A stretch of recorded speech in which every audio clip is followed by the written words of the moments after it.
修旅车变成事故车，白色烤漆刮花，引擎盖破起来，车内安全气囊都爆开，因为驾驶先擦撞路边车，又撞爆卖场前的2个变电箱，而车主坐在副驾，开车的人是代驾。他转弯的时候，他就开始咳嗽。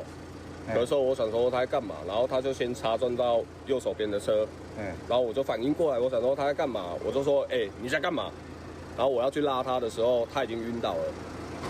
然后晕倒之后，他就往变电箱撞。事故发生在双十节凌晨1点多，地点就在台中南屯黎明路一段。车主补充，因为有喝酒叫代驾，没想到开到一半，代驾突然擦撞了路边车，又昏倒，脚踩着油门不放，最后撞上变电箱，他想救也救不了。拉他也没有用，因为他油门是踩着，他晕倒了。我觉得他是咳嗽咳不过来的。他撞到之后，他又醒来了。 2个变电箱被撞倒在地上，只剩下电线还连着。这一撞还害得附近42户停电，维修将近3个小时才全数复电。直接弄去了电筒啦，嘣一声，佮火势喷起来，阮就规个停电啦。警方补充，肇事代驾是一名36岁的苏姓男子，属于计程车队的代驾服务，并非个体户，有代驾责任险，相关赔偿将交给司机和公司处理。TVB 陈淑贤、赖崇罗维新台中报道。